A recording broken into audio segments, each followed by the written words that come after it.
What's happening, everyone? It is Sunday. It is a blue out. We got a blue out today. I got my Scivive shirt on. It reads, "All we really need is time, buy your freedom, and fund longevity research to make it last." Boom. Scivive shirt on today. Got my typical blue hat. People ask me if I only got two hats. I have three that I put in rotation. However, I usually wear the gray one to meetups and stuff. And I got a couple blue. But I've been wearing this for a while. I think I need to switch it for the other one. Yeah, a little different shade of blue. Anyways, welcome to Validator AMA. I posted this twice. Hopefully people in the Telegram group, both the PulseDev group and Gamma DevOps chat have seen it. You can ask all your Validator questions. I'll briefly touch on other topics as well, but this is mostly Validator AMA. And I got two main topics today. I got the Ethereum and PLS security one, which is basically like, at least what I think about when I'm setting up a validator, how I don't worry that much about setting up, nodes and validators and stuff. It's just these days, I've been doing security for a long time and things have changed. As far as things being more secure by default. So when you set up this new Ubuntu server, or you set up a new server in general, and especially if you're already behind the firewall at home, you're naturally behind one, unless you literally are connected to your modem directly, which is not a thing as much these days. Everyone has a router, everyone has NAT, everyone has this isolation built in already. It can be better, it can be worse. You can improve it and other things, but generally speaking, a setup of a validator, you really only need the remote management port, SSH port 22, if you want to access it remotely, which you normally do. Unless you literally just want to, you got it running at home, you got to set up with a monitor there, keyboard. I guess you don't need SSH for that. You don't need to expose it. If you're running in the cloud or otherwise, if it's not sitting in front of you and you want to get access to it, then there's that, which is very easy to secure. You can use key-based authentication, which is overall more secure than password-based, or use a extremely strong password. You can even change the default port to be something else as well. So there's that portion. But other than that, again, it's a lot easier these days to do security for something simple, like, I'll say simple as in not a lot of moving parts on a validator. You have the clients and you expose those ports to talk to the network and stuff. And you have the remote management port. Besides that, there's not a lot going on. So in the local portion, I'll talk about that too. There's, you're not sharing the computer. It's not a shared, it shouldn't be, at least I wouldn't set up as a shared server to do other stuff on. So even locking it down locally, I've had, people ask me questions about the best way to do permissions and otherwise. And it's just, there's not a lot to do, because what are you protecting against? If someone's already got access to the box, already got access to the server, they shouldn't have access in the first place. So if they do, then there's like a whole bunch of other things you need to worry about. So just don't let them have access and a lot of the problems go away. So anyways, I'll talk about that. I'll go over the client upgrades as well and talk a little bit. We hit 40K validators, which is really cool. So that's something I want to get into. I'll talk to the chat real quick. Red Squirrel, what's happening? Oi, oi. Costs, Sunday P-Die. Okay. Welcome to the show. TexHexMax, or TexX5555. Hey, Max. Appreciate that. DJ and Hexagon, RHMax. That's my name, man. That's my name. Nod Bishop, how big can Gets get user-wise? Well, if you listen to our friend Somi, your friend Somi, username, he talks about 150K users. There's a bunch of different numbers, different metrics, different stats and stuff. You can extrapolate if you want this or that, which ones are actual users, which ones are stakes made. There's a whole bunch of different numbers. Didn't I look it up the other day? It was over 200,000 stakes made. But then, I don't know. I got to see how they measure active users. That's an interesting stat as well. Anyways, I made a tweet the other day about, I think, will we get to 1 million next bull run or the one after that or otherwise. So I think having 1 million stakers or at least 1 million stakes made would be a big milestone for Hex. So I have no idea if we can actually do that. But that's something that I would love to see one day. And I think we definitely, the product itself works. So there's no reason why we wouldn't. We just need to grow the community to be that large. Everyone does their part. You do the work. And hopefully we'll get there. Let me know. This is just cringe. The point personally I've lost interest in RH nonsense. Yeah, I think red candles tends to do that. I think that if you buy higher than what the price is today, it tends to create this kind of feeling. So yeah, I mean, I did streams on, hex and different ways of looking at it and different cycles and stuff too. So check those out. But I don't feel cringe myself. I don't follow Richard for a few years now. We've had the highs and we've had the lows, and I'm just excited for the next cycle. So if and when it comes, I hope it's next year. I hope it's 2025, somewhere through there. Then I certainly hope these prices make a lot of people a lot of money. I'll say that. I have no idea if they will or not, but I certainly believe in the product, believe in the system, and RH is a winner. So I believe in that as well. So let me share the first one. Let's get into 40K plus validators. Let's check out the where we're going to. Let's just go to GoPulse. We can also look at the Launchpad as well, but GoPulse has the map, and I like maps. So yeah, 40,382. We had a few exit. We were hovering around 40K the other day, and then we had a bunch exit. It was like 500 or 1,000 or so, and then we just boop, shot back up just like that. So very cool. We finally got 40K validators. Again, that doesn't mean necessarily 40K servers or individual users. I don't know what the stats are. The average is probably more than one in some way. That's kind of what we're missing too. I'd like to have a good index side of the validators. We can do statistics and be able to run across those and look at like individual validator stuff outside of the Beacon Explorer and the Launchpad and stuff. But boy, 40K in what we're going on around 4 months now. So that's exciting. That's exciting, especially since the Genesis validators, just to remind everyone, that was around 4,000 of those. Those were the initial ones launched on the network to get everything going, make sure things go smoothly. And we have 10x the original put in. Those exited. So yeah, we are decentralized. We are a decentralized network. We have tons of validators. Some people running hundreds of validators. Some people running within 10. Some people run one. A ton of different. You can see dotted lines or the dots on the map here of the different places where they're located. Generally speaking, all over the world. Very, very decentralized. Again, we got to get to Australia, or not Australia. Got to get to Antarctica. I don't see any in Antarctica yet. However, we need to send a validator down to one of the scientist stations down there, or one of those ships off the coast there, and let them further decentralize. That'd just be cool. It doesn't really make a lot of sense ROI wise, but that would be cool. So congrats everyone, 40K. On our way to 50K.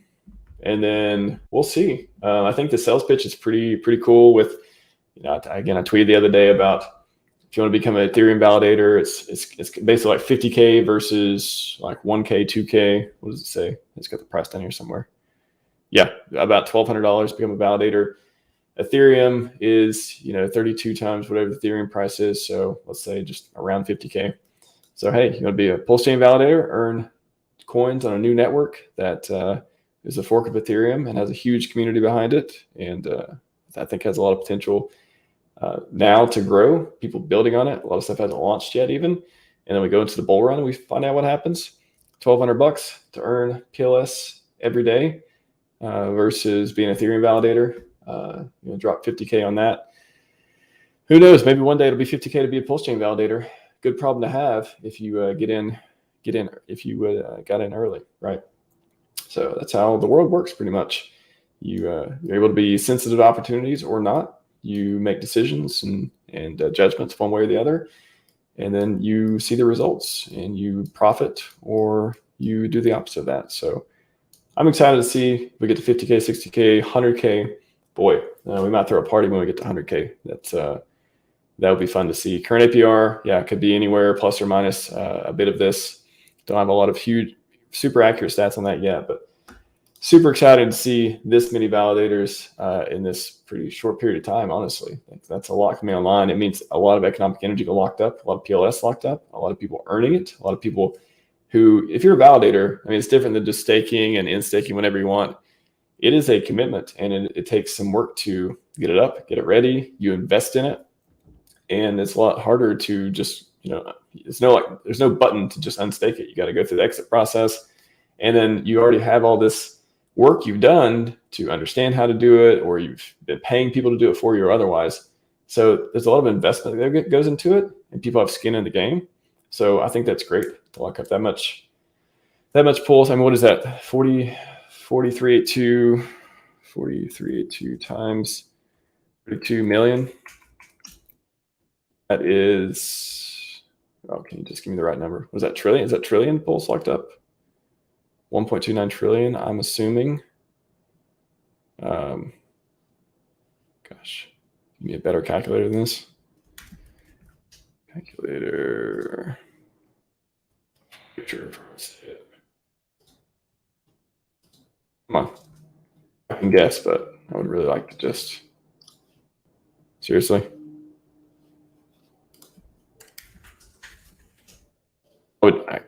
I can't show you on the screen if I do it with my own calculator, so I want to show you on the screen. Or maybe I will just do it on my own calculator. What was the website Richard used to use? Wolfram Alpha? All right, this monkey show is stopping. I'll just tell you offline. Type it in. 123, 123, 123 million, 123 billion. Yeah, 1.2 trillion. Sounds right. Correct me if I'm wrong, chat. 1.2 trillion.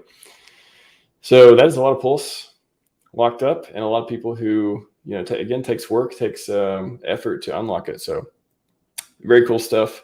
And I'm very excited that we're able to get that many validators online and doing well. So I'm going to move on here. Again, if you got any questions, drop them in the chat. I will drop the link to all of the validator stuff. This is a landing page. url.com/govalidate. That will take you to the blog, and the blog is a landing page for the GitHub repo, which has all the stuff in it.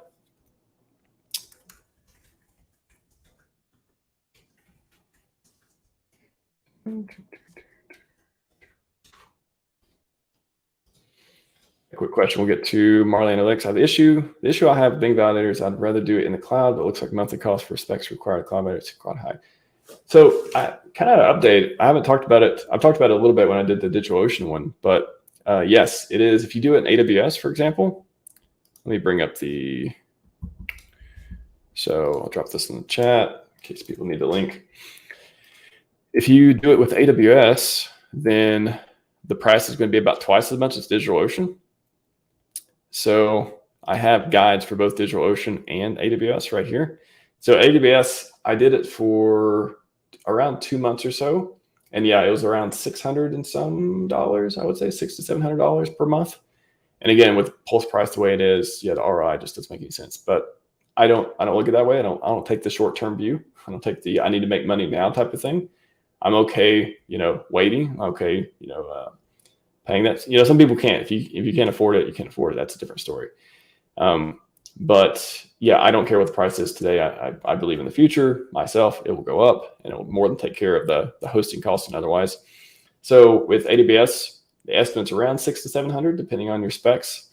I actually, what I got to experiment with too, when I did DigitalOcean, which is about half the price. So far, it's been around between $300 and $400 per month. And I highlighted here, this is a consensus of setting it up, 32 gigs of RAM, and this kind of specs is like the safe option.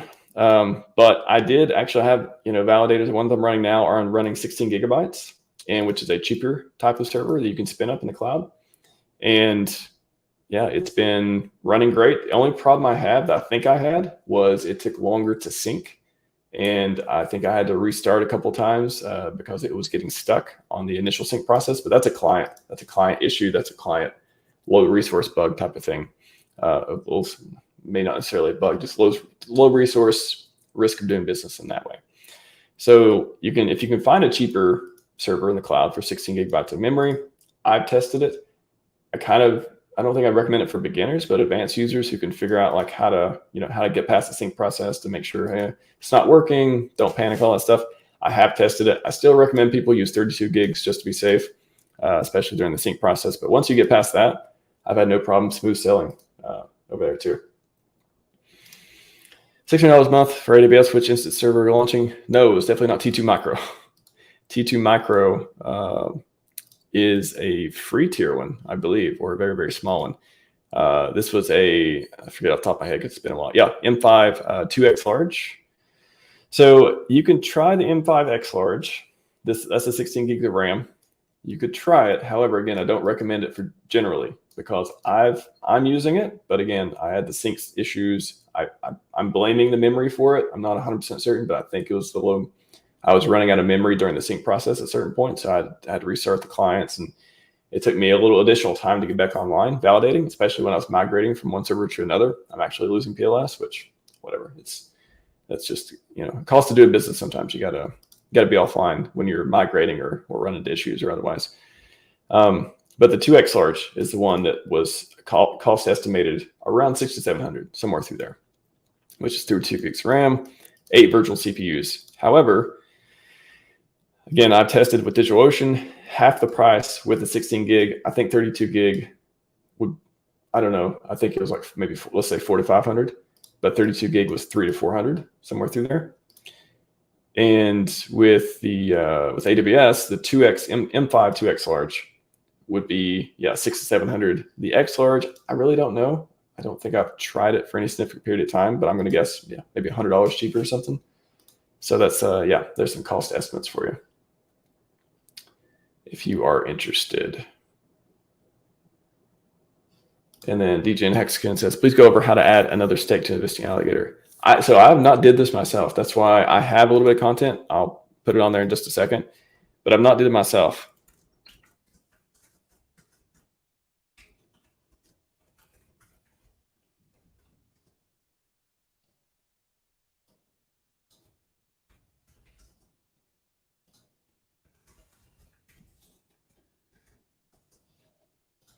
A couple notes.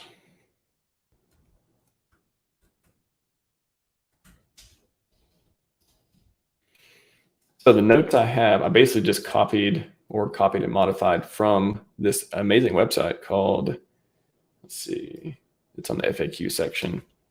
Was it Coin Cashew? They have a lot of good content there. So set up testnet, validator. How much does it cost to be a validator? I should probably update that too with some more stats, or add a clip to there. Add more validators. So this one, I'll put it in the chat. I pretty much just used their instructions and I modified it for PulseChain. So I use -chain PulseChain.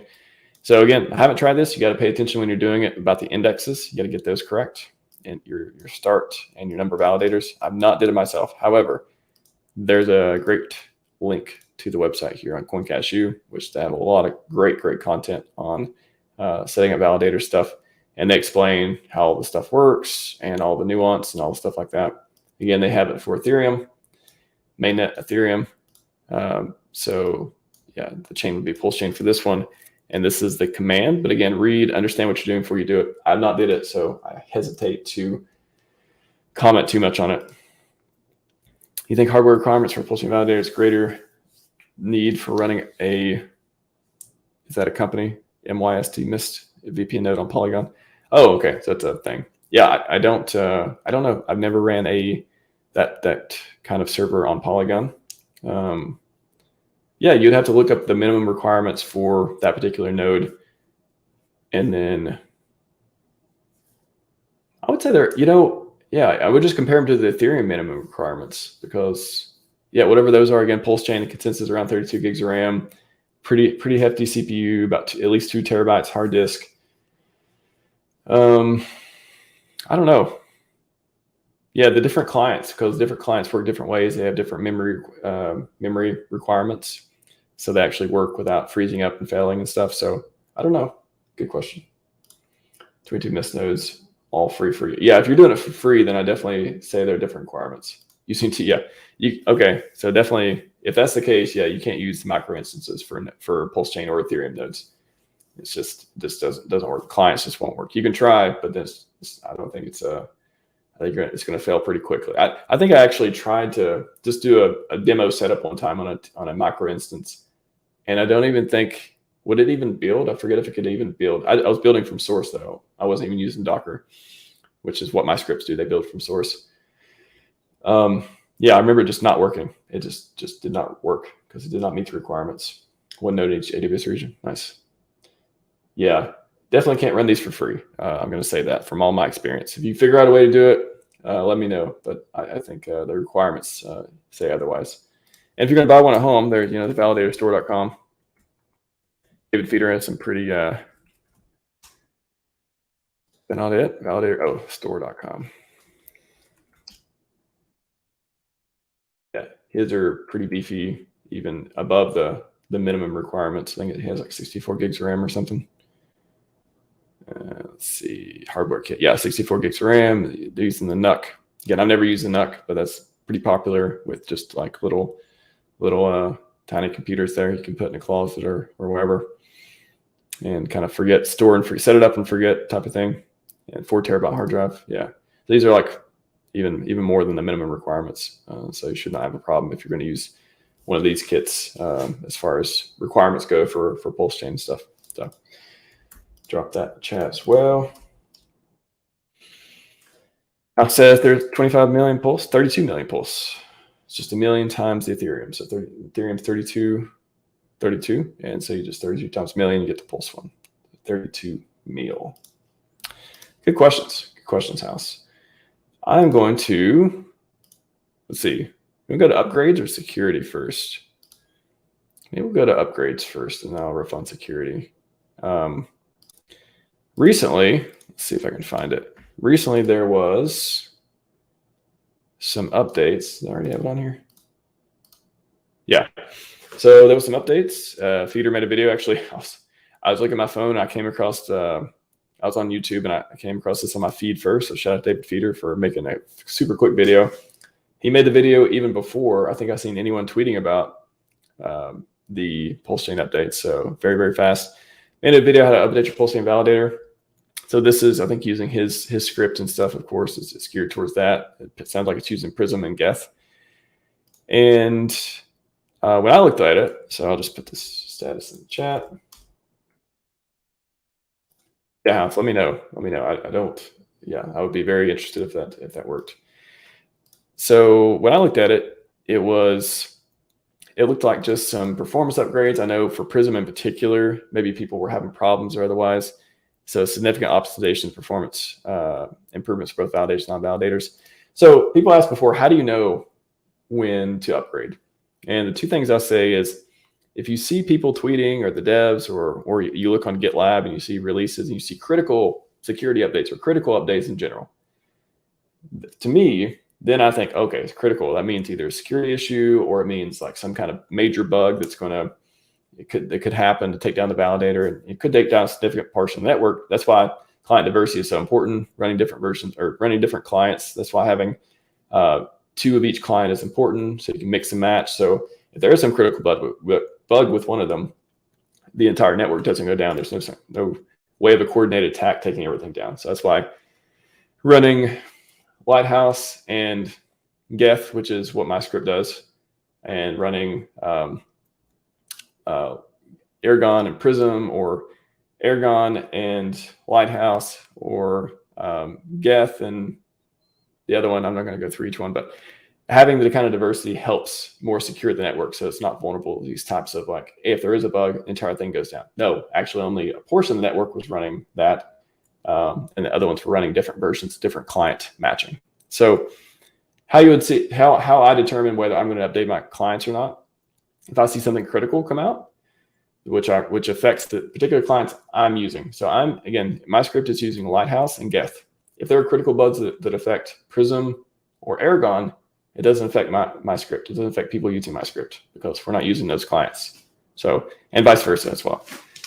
So if there are ones that affect the clients that are running on the script on my validator, then I would upgrade. Or if there's some sort of like consensus things, which kind of fits in the critical category where, hey, if you don't upgrade, you're going to be on a different version of the chain. Like there's a hard fork coming up or otherwise. And, Rich is going to be tweeting about that. Other devs are going to be tweeting about it as well. So you'll know when there's something that must, pricey, like all caps, must upgrade PulseChain validator type of thing. So it's kind of one that you just got to pay attention on Twitter, or pay attention, sign up for notifications or something on GitLab as well to see the different ones. So how do you upgrade? So I'm trying to make it very easy for upgrading. I did this process earlier. So it's with the upgrade client script, which before, and I'll mention this too, there was a bug in the script. And funny enough, like a very, very subtle bug in the script, that if you install the validator using my scripts before July, basically, then you need to do some extra work. You need to like either rebuild the validator or reconfigure the repo in a certain way. I'll get to that in a second. But if you set up a validator using my scripts after July, after basically like the first week of July or so, the updates you probably set up the validator with the upgraded scripts that don't have the issues and stuff. So this is what it does. It just goes through, pulls down the updates, builds the new clients, restarts everything, makes it very easy for you. You run it just like you would the setup script, except you don't need any parameters. You don't have to give it your IP address or withdrawal address or anything. You just run it with, let me show you, client update script. You just run it with this. So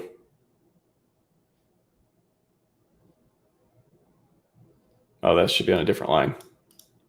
Yeah, simple's running script / Yeah, so no parameters here. And this is what I was saying, if you did it prior to early July, you need to see this post. And I'll put this in the chat as well. If you didn't install a validator with using these scripts before July, early July 2023 this year, then you don't have to worry about any of this stuff. But if you did, there's a way to do it. You can do like a soft reset or reconfigure it. There's this whole thread has all the technical details to show you how to do it. But long story short, if you're not very technical and you did do that, then basically just can do like a quick rebuild of your validator. It's much quicker than the initial setup. Should be pretty fast in those respects. Sorry about that again, but yeah, bugs happen, software's hard, blah, blah, blah.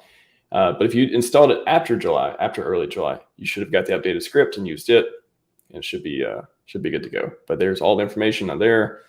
Let me know if you have any issues with it, but I don't think a lot of people, I'm sure some people were affected, but I haven't heard from a lot of people who had any problems after looking at these ways of fixing it. So got all the instructions here, different ways of doing it. Pretty straightforward on how to get past that. So once you do the update script, it takes about 30 minutes or so. You can verify the versions afterwards. So you just run opt-geth build bin geth. That's where your geth binary is located. Ask for version. It'll tell you, you can do this before you upgrade to get the version number to see the difference, or you just do it afterwards and see, okay, this is Prism, but let's go to geth. Let's see the latest one. Geth is go-pulse. And we see 301 is the latest version, and 300 was the previous version. And then same thing with Lighthouse, except you just have to be you just gotta be the node user when you do it, because not really important, but node user has access to LH here. Hit up the LH binary, or symbolic link technically, -- version, and then we can see it's 240. And if we go back, if we go to Lighthouse, we see the latest one. It is 240, and the previous one was 230. And I did. So the first, I don't know if I have my tweet. Yeah. So, like I said here, although the dev team released updates from what I consider upgrading optional. So I did end up doing it just because I wanted to test the new upgrade script, and I was kind of nervous about that. I was like, okay, hoping it works. I did some testing before, or I've had other people done some testing that's helped out. Shout out to Nico on Telegram. Nico's awesome. And he's helped me test a lot of this stuff and make sure it works. So I did it, went through it, sweated a little bit, but everything went perfectly. So I'm running on the latest. However, again, I think it's optional. I don't think the ones that affect geth, the upgrades that affect them. If you look at it, it's, besides this breaking change, which is a command line thing, there's not a whole lot they even put in the notable changes. And if you look at the geth one, where was I?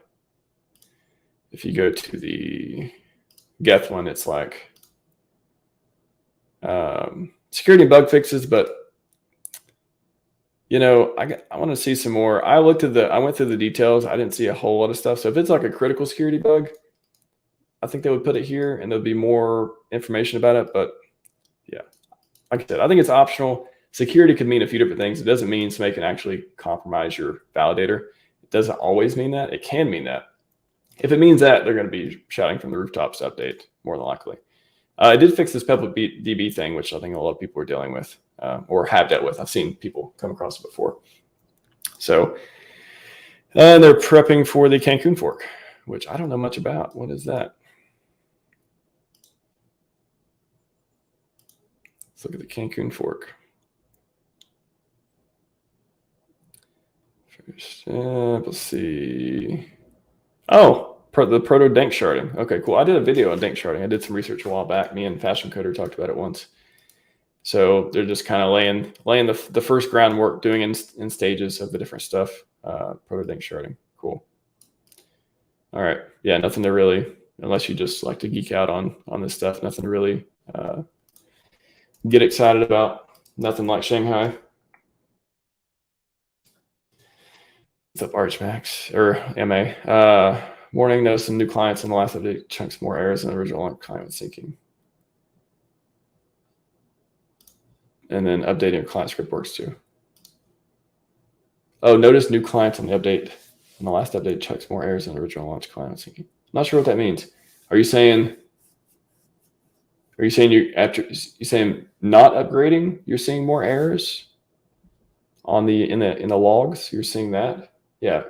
Elaborate on that for a second. Okay, cool. Take another update. Take a shot of it. Okay, so you haven't used it yet. Okay, but maybe used it before. Yeah, let me know. Clarify on that. You're seeing something because other clients are coming online that have the upgrades. Maybe I'm not sure. What's up, HexFed? Good to see you. So yeah, dank sharding. Read about that if you want. I did a video on it before. Search RHMax dank sharding if you're interested. I went through a little bit of my analysis, but I really can't remember half of it at this point. It's been I think it was either late last year or otherwise. Proto dank sharding. Yeah, I really like the way Ethereum does these things. They do it very carefully, and they roll it out where they get to test a little bits of it at a time. It's a great way to do it. So update your clients if you want to. Again, I consider it optional. As I said here, Validator will work without upgrading unless it's some breaking change or some hard fork or otherwise. But if you want to give it a shot, you know, I myself tested the upgrade script. I know other people I think have as well. So feel free to do that if you're interested, or otherwise wait for the next update that has something more critical that you are more motivated to upgrade for. Otherwise, I don't see anything too significant other than for Prism, but for my script, again, use Geth and Lighthouse. So not affected by any Prism stuff. I mean, when I sync for a launching version, I got no error syncing. When I sync from new client, it check errors until completely sync. Just know something much dashboard. Okay. I'm not sure. It sounds like it's not a problem though. It sounds like new client. When you say new client, are you saying upgraded client? Just because it sounds like you said you hadn't updated yet.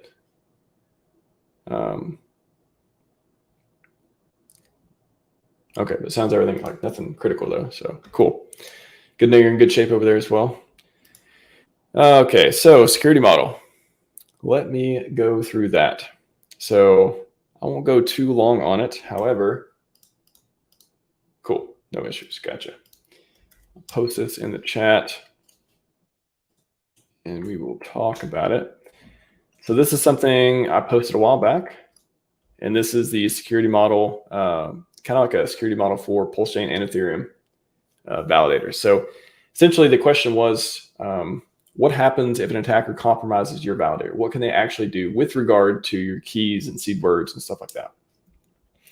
So again, the purpose is to evaluate the risk of what an attacker can do upon compromise. So a lot of this stuff, I like to get to the ground truth. I don't like to say, oh, do this because security. I don't like saying that. I don't like hearing that. Otherwise, I like to be, okay, but why? Why exactly? And, you know, not everyone can tell you why, but I like to get to that. I like to say, okay, if I'm going to tell you something, I need to be able to explain it. That's what I try to do at least. So TLDR, do not generate or keep any seed words on the server itself. Make sure to set up withdrawal address during the generation of your validated keys. If you do these two things, this will keep you away from most, if not all, of the attacks that I could think of when I made this model. So again, if you do not generate your seed words on the server itself, generate them offline and import them. And then make sure you set a withdrawal address, because if you don't, so if they are validator seeds on the server or otherwise they get a hold of them, if you didn't set a withdrawal address, then attacker can generate, just as you can generate, a new set of keys with a new withdrawal address, exit to the funds. Otherwise, the only thing they can do is they can exit, but they can't access the withdrawal funds because you've sent them. They'll just be sent to your original address. So that's part one. And then even if they compromise again, only if validator keys are stored on the server, they could, denial of service. They could kick your server offline and get penalties, make it stop functioning, all that stuff. But they can't take your money if they have your validator keys, for example. So if they compromise your validator, the worst thing that can happen, unless they actually have your withdrawal seeds or they have your and you haven't set a withdrawal address, all that stuff, the worst they can do is take your validator offline. As far as I know, someone correct me if I'm wrong. If anyone knows more about it, let me know. But I don't see anything else they can do if you set a withdrawal address. And all they do is hack your validator. They can just make it stop working. And as far as validating goes. So, and again, if the withdrawal or priority fee address or any of those seeds are on the server, which they should never be, and it's not even relevant whatsoever, those are totally offline thing. Of course, the attacker can exit, get access to the funds, do whatever there, or wait till you exit, get access to the funds stuff. So keep your seeds away from the server and set a withdrawal address. Those two things are the maximum ROI you can do in a security model for an Ethereum or PulseChain validator. Best of my knowledge. That's what I got. Yeah, 2FA. So that's, again, I'm talking about the seeds and so the actual server part. Yeah, are you talking about 2FA? Yeah, let me know what context you're talking about 2FA, because there is 2FA for remote management of the server. You can set that up, which I can show you as well. Let's see, 2FA. I think CoinCash might even have an article on that. Yeah, I went through this before too. Yeah, 2FA, and you can do 2FA Ethereum validator SH. And a lot of the stuff I do in my script as well already when you use it. So create a this I would say is the first step, non-root user with pseudo privileges. Again, this is kind of like, okay, if your client if there is an exploit for the client and someone can remotely compromise a validator due to a client security issue, then when they compromise it, if it's some kind of memory corruption or otherwise exploit where they can assume the privileges of whoever's running the client, you want that to be a non-root user, like the Ubuntu user or default user. It probably already has admin privileges anyways. I mean, if it doesn't, that's better, but it's better that it's not root at first. At least it gives them, it makes it harder for them to get root and do all that stuff. So this is, I already do this stuff when I'm creating the new user. I said an Ubuntu user, the node user. So in the script, it uses the node user, which doesn't have admin privileges and stuff like that. So even with this, with pseudo privileges, I don't even think you need to do that, because the node user doesn't need admin privileges. It just needs to run the clients. So the normal setup, or the typical setup that I come across on Ubuntu, for example, is I have an administrator user. I run the script, and it creates another user, the node user. So let me just go to the code. I can show you.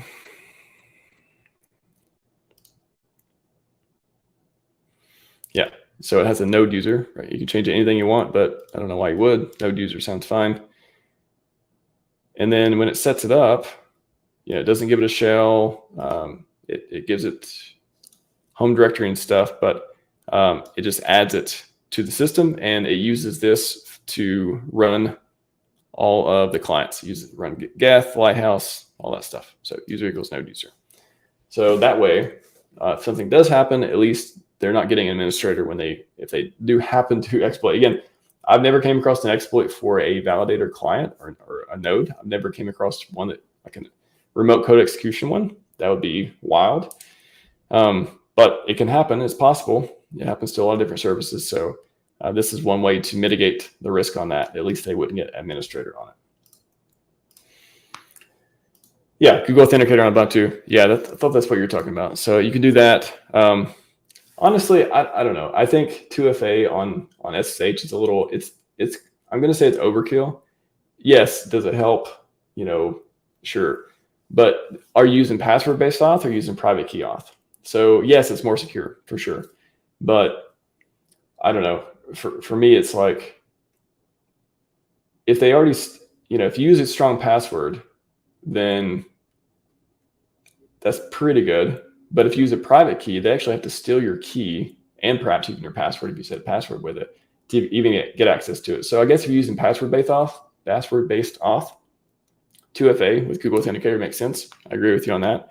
But if you're using private key auth, yeah, I think it's, again, are you getting ticketed? Are you sharing stuff online? Like, there's a whole bunch of stuff you can do. I try not to do too much. Honestly, I'm like not too much security. Yeah, I've been doing this professionally forever, and I'm just like, a lot of this stuff, the ROI is just, okay, I improve it by 10%, but now I cost myself a whole bunch more time, and now if I lose my phone, I got to recover it, and it's a bunch of stuff. So it depends. I don't know. If you're protecting a validator that's generating hundreds or thousands of dollars per day, yes, 2FA, do max security, all that stuff. If you're running a validator that's generating $10 a day, prices may go up in the future, of course, but yeah, 2FA I would say it's a nice to have depending on your environment, how many validators you're running and stuff, but I wouldn't normally just recommend it for everything. Stop brute force. So that's interesting. That's a good point, actually. So you got to put it in before password prompt. Yeah, that's a good point. So another thing you can do is change, and I talk about this in the DigitalOcean doc. So you can actually change the port too. So I know as soon as I did DigitalOcean stuff, I saw people doing password attempts and just brute forcing because they're running all the time. People are just looking for weak passwords and running this over and over on the internet all the time, looking for easy to compromise servers. So, but most of them just look at the default port 22. So you can just change it to 2222. You can change it to 2020. You can change it to whatever you want, and that will they won't be filling up your logs with useless junk of password failures and stuff like that. That's good. I didn't think about the yeah, that's cool. I didn't think about it. You can put it before that, so it doesn't even show up. However, you still will get them in the logs connecting to it, at least I would think. So still can fill up the logs. However, all the password attempts won't go through. Yeah.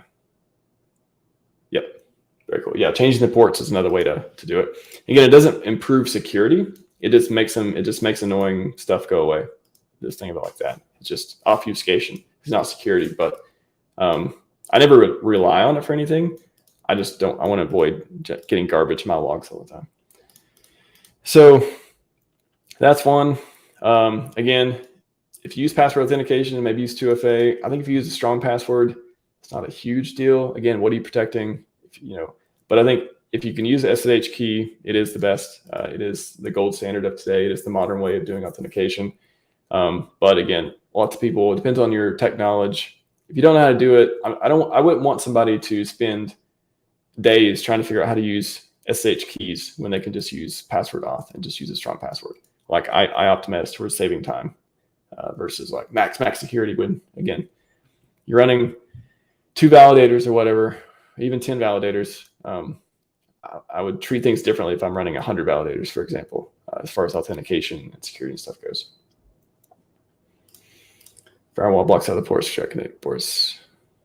Yeah, firewall by default should block everything. You only open it for the certain ports that you need. And then if you don't open SSH, so if you open it externally, you'd want to do that because if your server's not here, if it's in the cloud or if it's otherwise, but if it's just on your own local network, you don't have to worry about it. You can just access it there or plug in a monitor, keyboard if you have it somewhere, whatever your setup is. So you don't have to expose SSH externally if you don't need to, which is another great thing for security.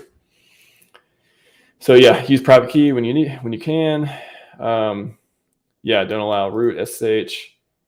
Yeah, sudo. of course. That's the kind of standard. This tells you how to generate keys, which is good stuff, and kind of your different stuff. You want to run on a different port, whatever. And then update your system. Yeah, somebody asked this the other day, like, do you have any concerns upgrading?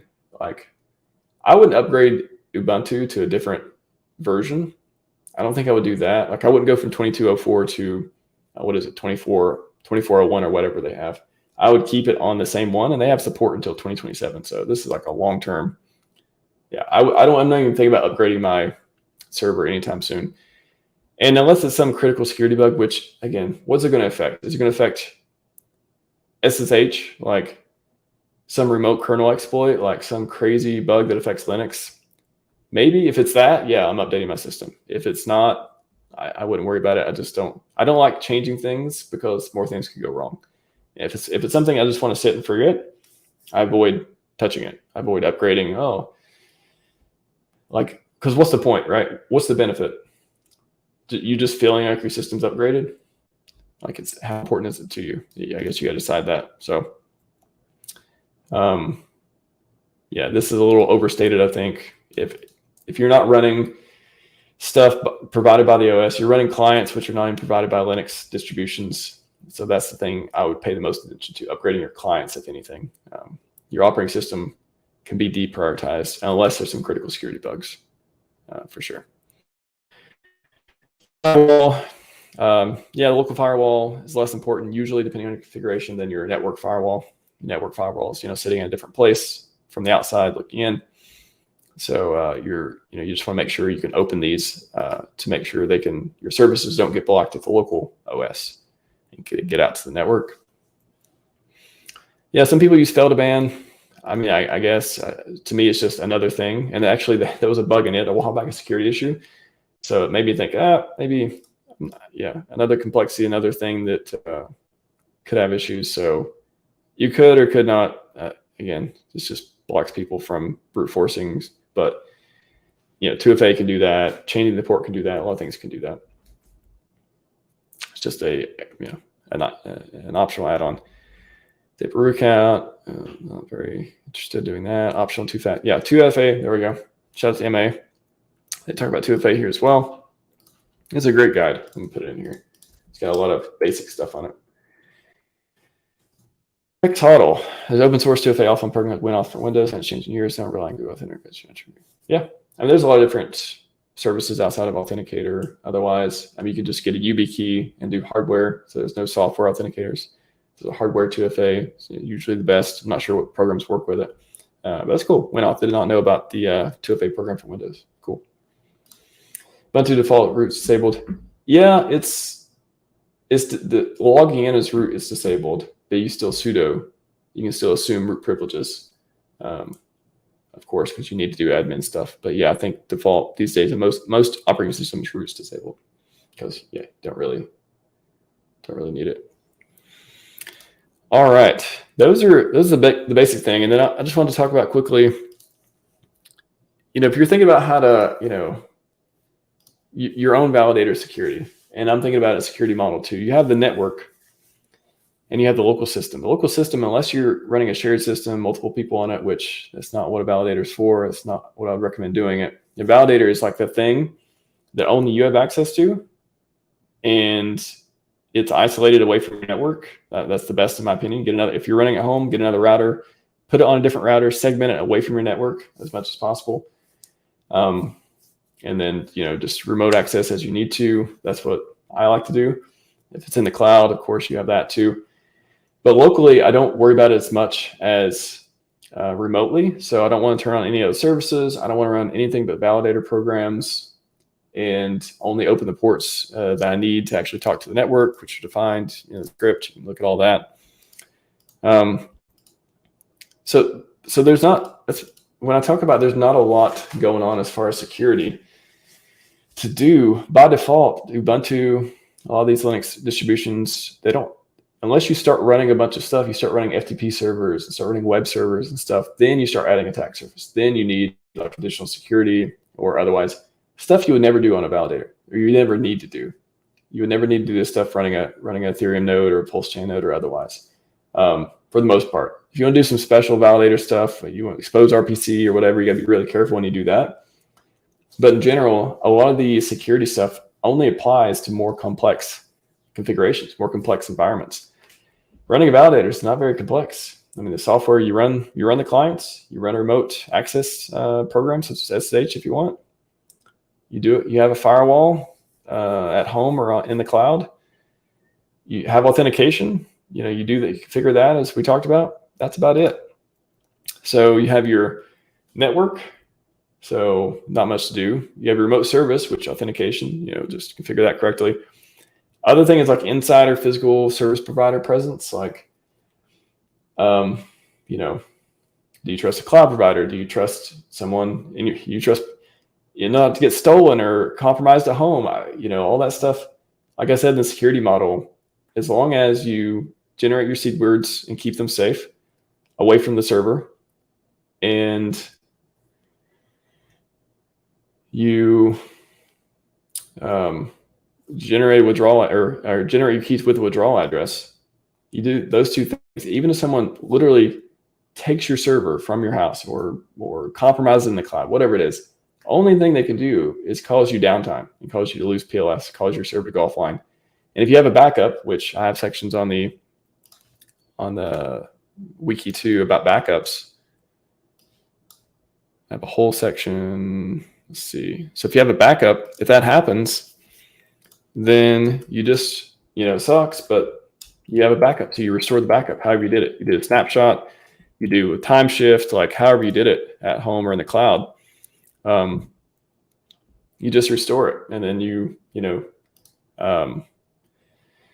change your authentication, change your, get them off your, if you restore it to the backup or set up a new server and rebuild it, whatever. They're not on it anymore. You got to figure out how they got on it. But yeah, your keys, your validator keys, it's an interesting point. So if you take your validator keys, that's something I haven't dove into. How do you, if someone did compromise your server and stole your keys, I guess you would just, I haven't had this conversation before. My current thinking, what I would do currently, somebody let me know if there's a better idea out there, but I think if somebody took my validator keys and they could impersonate my validators and stuff, I think I would just exit and generate new keys and then onboard again. Exit, get my pulse back, onboard again. Now, I haven't tried this, and I hope I never have to. I hope no one else ever has to. But I think that's what, validator compromise, I would exit, because they can exit because they don't have your passwords and stuff. Again, keep everything, keep your seeds, keep your passwords away from the server. If they just stole that, I think I would just exit, regenerate keys, and then enter again later on. So hopefully that never happens to anyone, but that's top of my head. I think that's what I would do based on the information I have. But they're not, again, if they don't have your seeds, they don't have your passwords, they're not exiting for you. They're not stealing your coins, aren't getting access to your funds. So it's just they're just causing you some time and effort, to say that. So always good to have a backup. And again, I got some information on that. But for security, again, there's not a lot. There's not a lot to do. The script does a lot itself. So the script, sets up a pretty secure user, a lockdown user, and we're not running anything but the validator clients and remote management if you want to. It's optional. That's about it. Pretty simple, pretty straightforward. Stick with the basics. Don't try to do anything fancy. Don't run other programs. Don't run a web server and stuff on your validator. It's not a lot of stuff to attack from the high levels. Just authentication. Get authentication correct. Use either a strong password, 2FA, or password based or key based authentication with password. All that stuff you can use. You can do fancy stuff like only allow your IP range of your IP that you're coming from to access it to block other people. You can do that stuff too. But really, if you stick with the basics, I think it's pretty good. That is all I have today. We're almost an hour today. you guys have any questions? I'll hang out for a couple more minutes if you have any questions about validators otherwise. But yeah, covered upgrading the clients, covered security model. We looked at that. So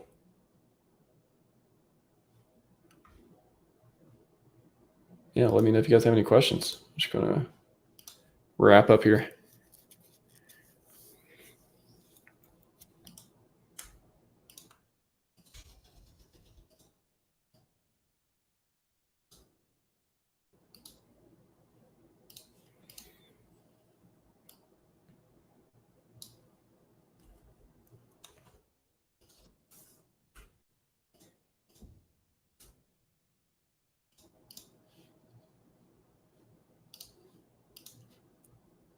Cool. Nothing else. Sounds good to me. I'm going to wrap it up. Go relax a little bit. Hope everyone has a great rest of your weekend. Do I have a stream tomorrow? I don't know. No, I do not. I don't have a stream tomorrow. However, I'll have some next week sometime. I got a couple of interesting ones coming up. I think it'll be pretty cool. Some hexacans. Some really cool people coming on. And yeah, it should be a good time. So until then, Scivive and 5555. We are out.